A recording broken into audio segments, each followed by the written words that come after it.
Products are made in the factory, but brands are created in the mind.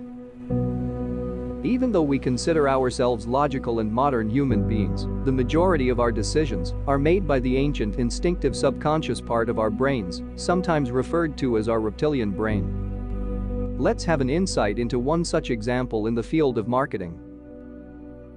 In the 1970s, Japan's economy was booming, and Nestle was looking for the way to transform that into dollars.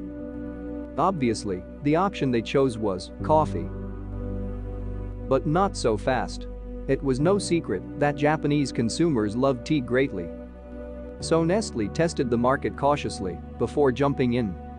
They ran several focus groups, asking consumers from every age group what they thought of Nestle coffee. Surprisingly, everyone loved it. All focus group came back incredibly positive. Japanese consumers really liked the taste of coffee. Nestle executives got excited and they shifted into high gear, preparing a rollout plan to have coffee on every shelf in Japan. Huge sums were spent on marketing and distribution, and coffee hit the market with a blast. And then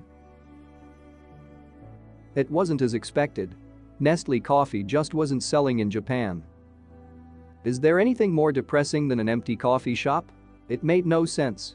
Every study showed that Nestle coffee would be the next big thing, but Japanese consumers stuck to tea. Japanese consumers liked the taste of coffee, but simply chose not to buy it. Faced with this challenging situation, Nestle decided to bring in the superstar of marketing, Clotaire Rapaille. Clotaire Rapaille was not your typical marketer. For starters, he was actually a child psychiatrist who had spent years working with autistic children. But because of this experience, he was convinced of one thing: that people can't tell you what they really want.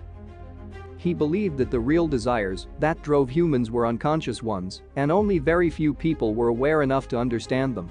Clotaire called this as reptilian instinct.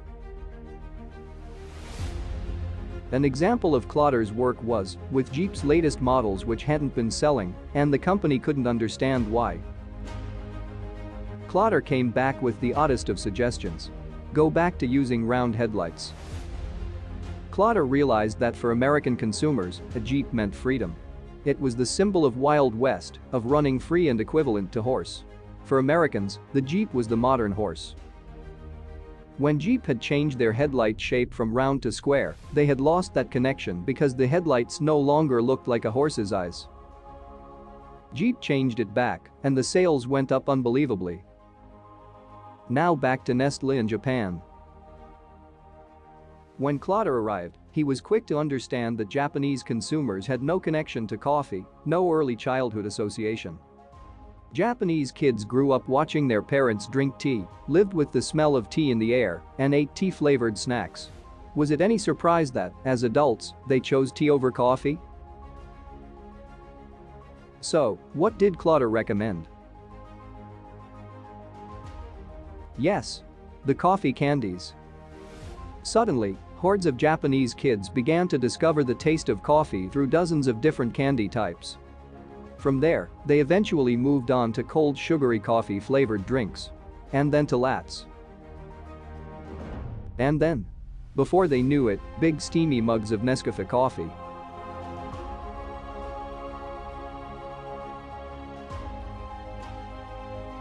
Not bad for a market that wouldn't buy coffee just 40 years ago. The key is, no matter what story you tell, make the buyer the hero.